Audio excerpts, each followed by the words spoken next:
Thông tin đáng chú ý, trực thăng quân sự Nga rơi ở Crimea, 2 phi công thiệt mạng. Hạm đội Biển Đen Nga tăng cường phòng thủ cho căn cứ ở Crimea, bổ sung tàu chiến tên lửa. Trong khi đó, Nga nói có quyền vô hiệu hóa mối đe dọa do tên lửa của Anh cung cấp cho Ukraine. Ông Zelensky đối thoại với Brazil về khả năng tổ chức thượng đỉnh Ukraine, Mỹ Latin. Một số tin tức không kém phần quan trọng. EU muốn điều chỉnh chính sách về Trung Quốc nhưng vẫn giữ cách tiếp cận cân bằng. Bắc Kinh khẳng định Mỹ không quyết định vị thế quốc gia đang phát triển của Trung Quốc. Tuyết rơi bất ngờ ở Tây Ban Nha sau nhiều tháng không mưa và nhiệt độ cao. Nhiếp ảnh gia đoạt giải thế giới Sony chia sẻ về những rủi ro và điều thú vị của AI. Tất cả sẽ được gửi đến quý vị ngay sau đây.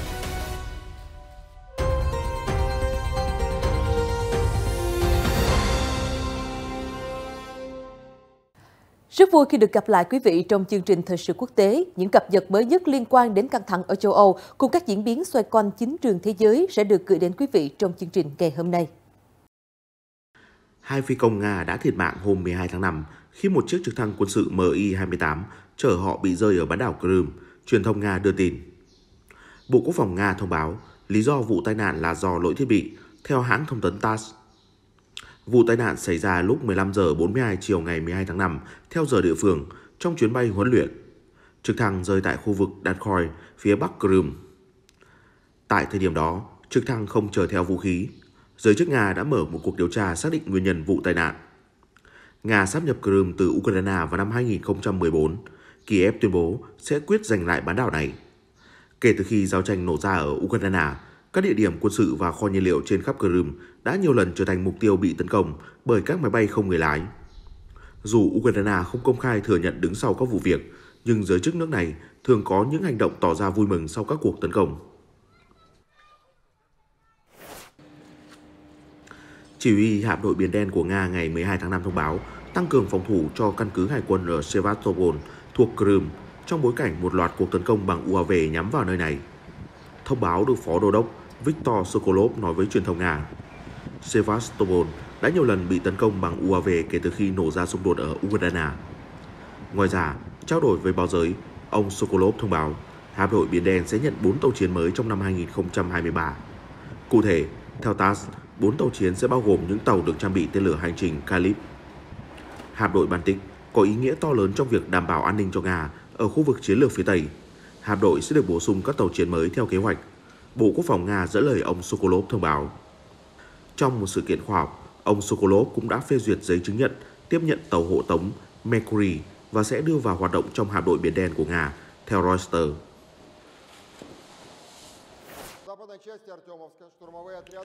Bộ Quốc phòng Nga ngày 12 tháng 5 thông báo các lực lượng của họ đã đẩy lùi một loạt các cuộc tấn công của Ukraine ở miền Đông và thừa nhận quân đội của Moscow đã rút lui tại một khu vực vì lý do chiến thuật.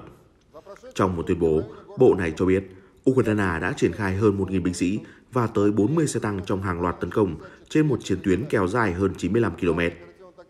Tất cả các cuộc tấn công của Ukraine đã bị đẩy lùi, Bộ Quốc phòng Nga nhấn mạnh. Tuy nhiên, cũng theo tuyên bố trên, Nga đã rút lui ở một khu vực tiền tuyến nhằm chiếm các vị trí thuận lợi hơn gần hồ chứa Bekhivka phía tây Bakhmut. Thủ lĩnh nhóm lính đánh thuê Wagner, ông Yevgeny Prigozhin tuyên bố những gì mà Bộ Quốc phòng mô tả thực ra là một thất bại. Ông Prigozhin đã công khai chỉ trích Bộ Quốc phòng Nga trong nhiều tháng và nhiều lần cáo buộc giới chức Nga phá hoại nỗ lực của Wagner ở Bakhmut. Ông còn cáo buộc lực lượng của Moscow hành động quá ít để bảo vệ hai bên sườn của pháo đài để Ukraine kiểm soát một số vùng lãnh thổ.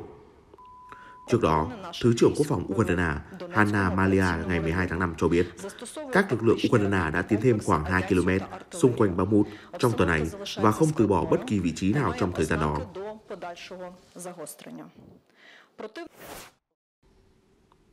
Ngày 12 tháng 5, Bộ Ngoại giao Nga tuyên bố nước này có quyền ngăn chặn các mối đe dọa có thể phát sinh nếu Ukraine sử dụng tên lửa tầm xa do Anh cung cấp.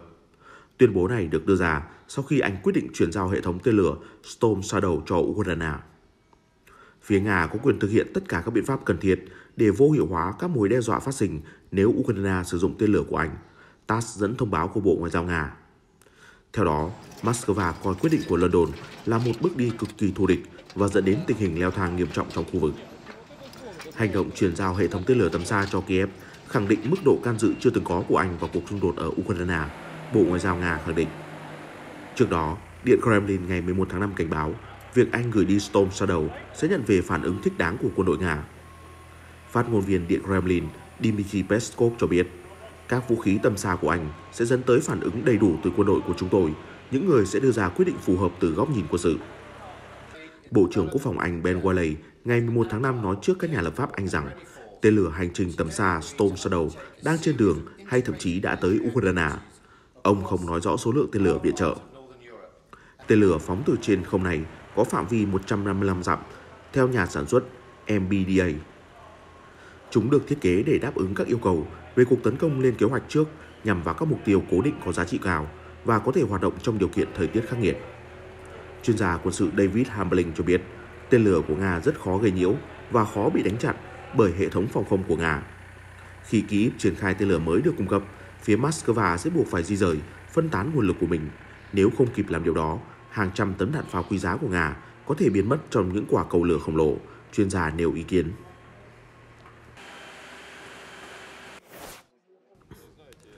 Newsweek ngày 12 tháng 5 dẫn lời ông Igor Gikin, cựu chỉ huy Nga cảnh báo rằng Ukraine có thể sớm xâm lược Nga. Tuyên bố được ông đưa ra trên ứng dụng tin nhắn Telegram.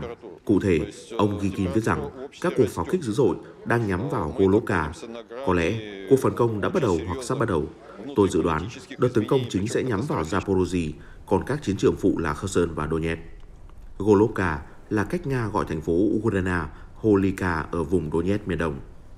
Cũng theo ông, Kiev có thể mở ra các cuộc tấn công nhằm đánh lạc hướng ở các vùng lãnh thổ Nga gần biên giới Ukraine như Belgorod, Kursk, Bryansk nhằm chiếm một số khu vực và khiêu khích lực lượng vũ trang Nga. Ukraine chưa bình luận về cảnh cáo trên của vị cựu chỉ huy Nga. Ukraine dự kiến sẽ sớm phát động cuộc phản công chống lại quân đội Nga. Tổng thống Volodymyr Zelensky mới đây cho biết nước này cần thêm thời gian để chuẩn bị cho chiến dịch. Với những gì chúng tôi đã có, chúng tôi có thể tiến lên và tôi nghĩ sẽ thành công.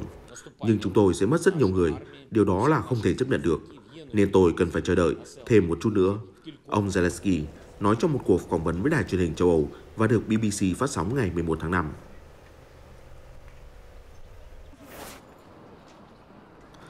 Theo Reuters ngày 12 tháng 5, các chuyên gia Ukraine đang kiểm tra một tên lửa siêu thanh của Nga, lần đầu tiên bị hệ thống phòng thủ Patriot của Mỹ bắn hạ. Kinhan có nghĩa là dao găm trong tiếng Nga, bị không quân Ukraine bắn hạ trong một cuộc tấn công vào thủ đô Kyiv tuần trước. Đây là một trong 6 vũ khí thế hệ tiếp theo được Tổng thống Vladimir Putin tiết lộ vào năm 2018. Nhà lãnh đạo khẳng định tên lửa không thể bị bắn hạ bởi bất kỳ hệ thống phòng không nào trên thế giới. Tư lệnh lực lượng không quân Ukraine Mykola Ochak thông báo KH-47 Kinhan đã bị bắn hạ vào đêm thứ Năm ngày 11 tháng 5 trên khu vực bên ngoài Kiev. Hệ thống Patriot của Mỹ là một trong các đơn vị phòng không tinh vi do phương Tây cung cấp cho Ukraine. Nhiều dân thường đã thiệt mạng trong các cuộc tấn công vào cơ sở hạ tầng mà Nga đẩy mạnh vào năm ngoái. Nga phủ nhận nhắm mục tiêu vào người dân. Tên lửa đạn đạo phóng từ trên không có thể đạt tốc độ lên tới Mach 10, tương đương 12.350 km/h. Có khả năng mang đầu đạn hạt nhân hoặc đầu đạn thông thường. Nó có tầm bắn được báo cáo từ 1.500 đến 2.000 km. Các tên lửa Patriot của Mỹ chỉ mới được chuyển giao cho Ukraine vào tháng trước, các quan chức cho biết. Ngoại trưởng Mỹ Antony Blinken ngày 11 tháng 5 cho biết Mỹ sẽ không nối bước Anh cung cấp tên lửa tầm xa hơn cho Kyiv, một phần do lo ngại về đào tạo và bảo trì. Các quốc gia sẽ làm những việc khác nhau tùy thuộc vào năng lực của mình, ông Blinken nói trong chương trình tin tức PBS News Hour, đồng thời cho biết thêm Hoa Kỳ đã cung cấp một số thứ đặc biệt cho Ukraine. Ông nhấn mạnh, khi cung cấp khí tài mới, Washington cần đảm bảo người Ukraine được đào tạo bài bản và có thể sử dụng hiệu quả các hệ thống vũ khí tinh vi hơn. Ngoại trưởng Blinken lập luận, nếu họ không biết cách sử dụng vũ khí, nó sẽ không mang lại nhiều lợi ích. Nếu họ không biết cách bảo trì, hệ thống khí tài sẽ đổ vỡ chỉ sau cỡ 7 ngày. Vào tháng 3, Chủ tịch Hội đồng Tham mưu trưởng Liên quân Mỹ, tướng Mark Milley cho biết Washington sẽ không gửi tên lửa ATACMS với tầm bắn lên tới 290 dặm tới Ukraine, vì động thái này sẽ làm giảm nguồn dự trữ của Lầu Năm Góc. Ông Blinken lưu ý, Mỹ và các đồng minh đang thực sự nỗ lực làm việc từng ngày với phía Kyiv. Nếu có lỗ hổng, nếu có thiếu hụt, Họ sẽ cho chúng tôi biết và chúng tôi sẽ cố gắng hết sức để khắc phục chúng, ông Blinken nói. Cố vấn hàng đầu của Tổng thống Zelensky, ông Mikhail Podolyak, trong tuần này nói rằng các tên lửa tầm xa hơn có thể được sử dụng để tấn công Crimea, bán đảo Nga sáp nhập năm 2014. Nga đã nhiều lần cảnh báo rằng việc chuyển giao vũ khí đã khiến các quốc gia thành viên NATO trên thực tế trực tiếp tham gia vào cuộc xung đột. Người phát ngôn Điện Kremlin Dmitry Peskov ngày 11 tháng 5 khẳng định quân đội Nga sẽ tìm ra sự đáp trả thích hợp với tên lửa Storm Shadow của Anh. Đại sứ Mỹ tại Liên Hợp Quốc, bà Linda Thomas-Greenfield, hôm 11 tháng 5 cáo buộc Nga đã vũ khí hóa lương thực khi tỏ tín hiệu không muốn gia hạn sáng kiến ngũ cốc Biển Đen. Trong khi đó, hãng thông tấn TASS của Nga dẫn nguồn tin thân cận cho biết thỏa thuận vận chuyển ngũ cốc qua Biển Đen sẽ được gia hạn thêm 60 ngày. Lời kêu gọi của đại sứ Mỹ đưa ra trong khi Thổ Nhĩ Kỳ, Nga, Ukraine và Liên Hợp Quốc đang tổ chức cuộc họp cấp cao kéo dài 2 ngày để gia hạn thỏa thuận xuất khẩu ngũ cốc Ukraine sau ngày hết hiệu lực 18 tháng 5 tới. Bà Thomas Greenfield cho rằng việc gia hạn thỏa thuận là rất quan trọng khi thế giới đang trải qua cuộc khủng hoảng lương thực toàn cầu với hơn 345 triệu người phải đối mặt với tình trạng mất an ninh lương thực ở mức độ cao theo đánh giá của chương trình lương thực thế giới. Đại sứ Mỹ nói thêm, đây là cuộc khủng hoảng được cảm nhận sâu sắc nhất ở châu Phi, Trung Đông và đặc biệt là đối với người dân ở các quốc gia vốn đã khan hiếm lương thực. Theo hãng tin Anadolu, Nga muốn dỡ bỏ những trở ngại đối với việc xuất khẩu nông sản và phân bón của mình để có thể gia hạn thỏa thuận ngũ cốc ký kết vào tháng 7 năm ngoái giữa bốn bên. Tuy nhiên, bà Thomas Greenfield nói rằng xuất khẩu của Nga vẫn ổn. Họ đang xuất khẩu ngũ cốc và phân bón ở mức tương đương, nếu không muốn nói là cao hơn so với trước cuộc tấn công toàn diện Ukraine, đại sứ Mỹ nói. Bà khẳng định Nga phải ngừng trêu đùa với mạng sống của những người đói khổ trên khắp thế giới.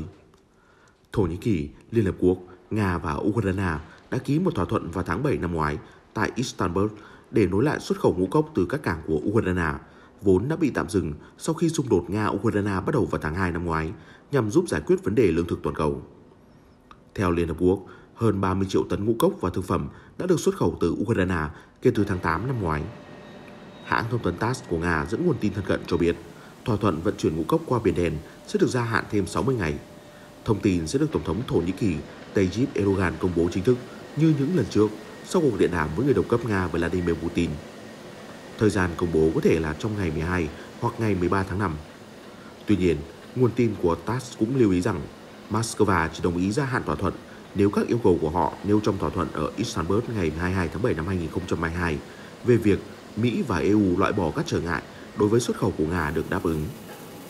Thứ trưởng Ngoại giao Nga Sergei Vershinin nêu rõ, nếu Moscow không nhận được đảm bảo đối với việc xuất khẩu ngũ cốc và phân bón của Nga, sáng kiến Biển Đen sẽ kết thúc. Nhà ngoại giao nhấn mạnh, chúng tôi không thể thỏa hiệp với tiêu chuẩn kép khi chỉ các sản phẩm nông nghiệp của Ukraine được xuất khẩu.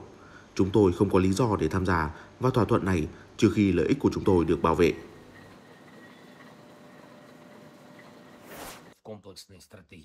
Tổng thống Ukraine Zelensky vào ngày 11 tháng 5 đã gặp cố vấn chính sách đối ngoại của Tổng thống Brazil, ông Kenzo Amorim tại Kiev. Nhà lãnh đạo thông báo đã thỏa thuận với ông Amorim về khả năng tổ chức hội nghị thượng đỉnh Ukraine-Mỹ Latin. Tổng thống Zelensky hy vọng sẽ tiếp tục đàm phán với người đồng cấp Brazil và chào đón ông tới Ukraine. Trong cuộc họp, Tổng thống Zelensky nhấn mạnh rằng kế hoạch hòa bình của Ukraine là kế hoạch duy nhất có khả năng ngăn chặn cuộc chiến với Nga, theo Reuters. Cố vấn của Tổng thống Brazil đã đến Ukraine vào ngày 9 tháng 5 để đàm phán với ông Zelensky như một phần trong nỗ lực của chính phủ Brazil để tìm ra giải pháp chính trị cho xung đột ở Ukraine. Vị cố vấn cũng đã gặp Tổng thống Nga Vladimir Putin tại Moscow vào tháng trước, ông Amorim, khi đó tuyên bố các cánh cửa đang mở để bắt đầu đàm phán chấm dứt xung đột. Tổng thống Brazil lên án chiến dịch quân sự của Nga nhưng cũng không ủng hộ các nước phương Tây cung cấp vũ khí cho Ukraine.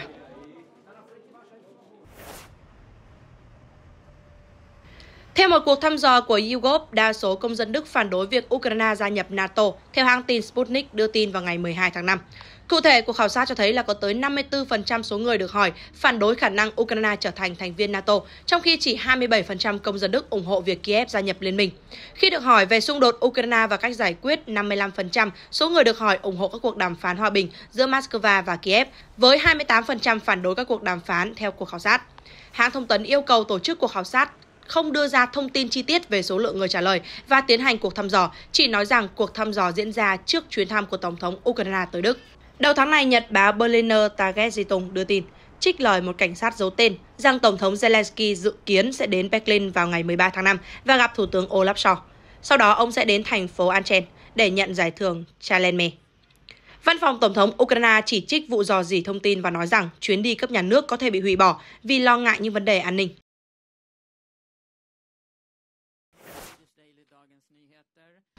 Cao ủy EU về chính sách đối ngoại ông Josep Borrell thông báo các bộ trưởng của Liên minh châu Âu ngày 12 tháng 5 đã ủng hộ việc giảm phụ thuộc kinh tế vào Trung Quốc. Ông cho biết các ngoại trưởng đã ủng hộ kế hoạch điều chỉnh trong chính sách với Trung Quốc để nhấn mạnh vai trò là đối thủ chính trị, đồng thời tiếp tục coi Bắc Kinh vừa là đối tác trong các vấn đề toàn cầu, vừa là đối thủ cạnh tranh kinh tế.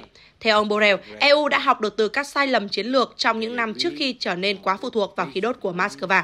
Tuy nhiên, giờ đây EU thậm chí còn phụ thuộc nhiều hơn vào Trung Quốc về các công nghệ, vật liệu quan trọng. Vị quan chức nhấn mạnh, ông Borrell khẳng định mục đích không phải là chia rẽ nền kinh tế EU và Trung Quốc, mà là nhằm cân bằng mối quan hệ và tránh phụ thuộc quá mức vào một số lĩnh vực quan trọng.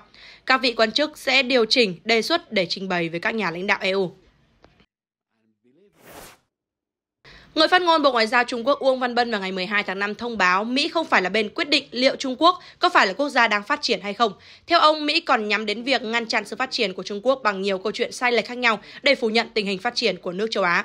Cách đây không lâu, Hạ viện Mỹ đã thông qua đạo luật yêu cầu Bộ Ngoại giao Mỹ hành động để ngăn chặn tổ chức quốc tế xếp Trung Quốc vào danh sách quốc gia đang phát triển. Trả lời về động thái, người phát ngôn Bộ Ngoại giao Trung Quốc Uông Văn Bân cho biết Trung Quốc là quốc gia đang phát triển lớn nhất thế giới, một thực tế đã được thế giới công nhận. Mỹ muốn dán nhãn quốc gia phát triển cho Trung Quốc. Tôi lo sợ điều này sẽ không phù hợp. Tình trạng của Trung Quốc là một quốc gia đang phát triển được chứng minh bởi các số liệu GDP bình quân đầu người của Trung Quốc vào năm 2022 là 12.741 đô la Mỹ, bằng 1/5 so với nền kinh tế tiên tiến và chỉ bằng 1/6 so với Mỹ. Tổng thu nhập quốc dân của Trung Quốc GNI xếp thứ 68, chỉ số phát triển con người SDI thứ 79 trên thế giới vào năm 2021, tương đương với các nước lớn đang phát triển khác, người phát ngôn nói. Tình trạng của Trung Quốc là một quốc gia đang phát triển, cũng có cơ sở vững chắc trong luật pháp quốc tế. Tình trạng này được công nhận bởi các cơ chế của WHO và các thỏa thuận quốc tế như là Công ước Khung của Liên Hợp Quốc về biến đổi khí hậu và Nghị định thư Montreal, và đã được đại đa số các thành viên của cộng đồng quốc tế chấp nhận, vì thế không nên bị tước bỏ khỏi Trung Quốc. Ông tiếp tục. Quyền hợp pháp và chính đáng của Trung Quốc là bảo vệ vị thế quốc gia đang phát triển của chúng tôi. Trung Quốc không sử dụng vị thế này như một lá chắn để trốn tránh các nghĩa vụ quốc tế hoặc bàn đạp để đạt được các đặc quyền. Thay vào đó, chúng tôi đã và đang đóng góp cho hòa bình và phát triển thế giới, ông Uông Văn Bân nói thêm. Từ năm 2013 đến năm 2021, trung bình mỗi năm, Trung Quốc đóng góp khoảng 38,6% vào tăng trưởng kinh tế thế giới, cao hơn mức đóng góp của các nước G7 cộng lại. Trung Quốc là nước đầu tiên thực hiện các mục tiêu phát triển thiên niên kỷ và chiếm hơn 70% tỷ lệ xóa đói giảm nghèo trên thế giới, theo CCTV đưa tin. Ngày 12 tháng 5, tuyết đã bất ngờ rơi ở các vùng phía Bắc Tây Ban Nha sau nhiều tháng không mưa và khu vực ghi nhận mức nhiệt độ cao. Trận tuyết kỳ lạ xảy ra ở làng La Raya, một khu vực miền núi Asturias, trong khi mưa đá và mưa lớn rơi ở các vùng địa trung hải của Tây Ban Nha, bao gồm Catalonia và Valencia. Trước đó, Cơ quan Dự báo Thời tiết Tây Ban Nha cảnh báo nước này đã ghi nhận thời điểm khô hạn nghiêm trọng với lượng mưa chưa bằng một nửa lượng mưa trung bình trong 4 tháng đầu năm 2023. Từ đầu năm đến nay, Tây Ban Nha đã ghi nhận 11 ngày với nhiệt độ cao hơn bình thường, nhiều hơn gấp đôi so với con số thường thấy trong cả năm. Nghệ sĩ nhiếp ảnh Đức Boris Anderson gây chú ý dư luận sau khi từ chối nhận giải thưởng nhiếp ảnh thế giới của Sony. Ông tiết lộ bức chân dung đen trắng chụp hai người phụ nữ của ông thực chất là do công nghệ trí tuệ nhân tạo AI tạo ra. Có mặt tại Berlin, ông Anderson chia sẻ với Reuters về những rủi ro và khả năng của công nghệ AI. Chúng tôi hiện đang hướng về một tương lai khi mọi điều có giá trị đều có thể được tạo ra, giọng nói, hình ảnh, ảnh động, nghệ sĩ nói. Bằng cách tham gia cuộc thi, ông Anderson muốn xem liệu cuộc tranh tài này có sẵn sàng tiếp nhận những tấm hình do AI tạo ra hay không. Vấn đề cơ bản mà tôi thấy trong ngành báo ảnh là các tấm hình đã không còn có thể phân biệt được nữa liệu chúng có thật hay không, ông nói, đồng thời nhận định tương lai sẽ còn xuất hiện nhiều ảnh giả hơn, đặc biệt là trên mạng xã hội. Để giải quyết tốt hơn chủ đề AI trong tương lai, nghệ sĩ muốn thấy sự thay đổi trong cách sử dụng thuật ngữ từ nhiếp ảnh thành chụp ảnh với gợi ý là mật mã, đoạn văn bản hay hình ảnh được sử dụng để tạo nội dung AI.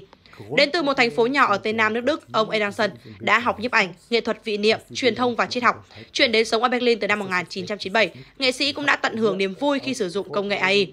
Thử nghiệm với ngôn ngữ theo cách đó là điều khiến tôi mê mẩn, người nghệ sĩ chia sẻ. Nhưng ông cũng nhìn ra những lỗ hổng trong các vùng xám pháp lý và chính trị, vào thời điểm mà các chương trình AI mới như là ChatGPT hay là Midjourney được Càng nhiều người sử dụng, hệ thống pháp lý vẫn chưa xác định ai là bên hưởng lợi của chương trình, là người dùng, chủ sở hữu chương trình hay không ai cả. Trong tháng này, các bộ trưởng G7 đã đồng ý áp dụng quy định về trí tuệ nhân tạo khi các nhà lập pháp châu Âu nhanh chóng đưa ra đạo luật AI để quản lý các công cụ mới nổi như là ChatGPT. Theo các bộ trưởng thì quy định như vậy cũng nên duy trì môi trường cởi mở và thuận lợi cho sự phát triển của công nghệ AI và dựa trên các giá trị dân chủ. Dù vẫn tin rằng nên có luật lệ để bảo vệ tính sáng tạo, nhưng Ederson vẫn lo ngại điều đó không hề dễ dàng. Công nghệ đang phát triển với tốc độ nhanh hơn so với thời kỳ cuối thập niên 90. Tôi có thể hiểu vì sao nhiều người nói rằng chúng ta nên dừng lại một chút, nhưng sau đó thì sao? Chúng ta thậm chí còn không thể đạt được đồng thuận về cách ứng xử trong suốt đại dịch hay liên quan đến vấn đề biến đổi khí hậu. Và bây giờ là mọi lĩnh vực dính liền với nhiều lợi ích tài chính, nên tôi không hề ảo tưởng về những luật lệ này, người nghệ sĩ chia sẻ.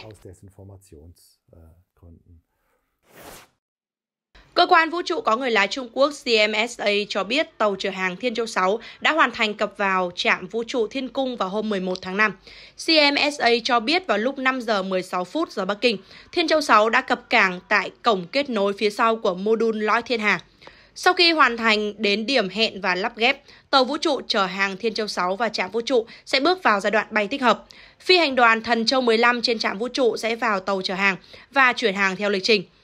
Tàu được phóng lên bằng tên lửa đẩy Trường Chinh 7 I-7 lúc 9 giờ 22 phút tối ngày 10 tháng 5 từ bãi phóng tàu vũ trụ Văn Xương ở tỉnh Hải Nam, miền Nam Trung Quốc. Thiên Châu 6 là con tàu đầu tiên của Trung Quốc được đưa vào vũ trụ trong năm nay. Vụ phóng cũng là chuyến bay không gian đầu tiên kể từ khi trạm vũ trụ Thiên Cung của Trung Quốc bước vào giai đoạn ứng dụng và phát triển.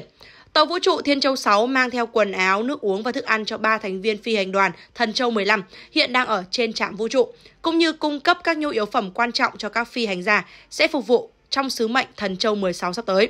Họ dự kiến sẽ khởi hành vào cuối tháng này.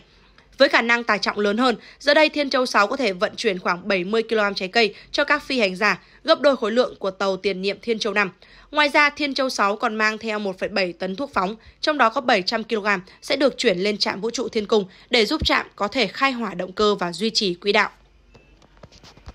Thông tin vừa rồi cũng đã kết thúc chương trình Thời sự quốc tế. Xin chân thành cảm ơn quý vị khán giả đã quan tâm theo dõi. Xin kính chào tạm biệt và hẹn gặp lại.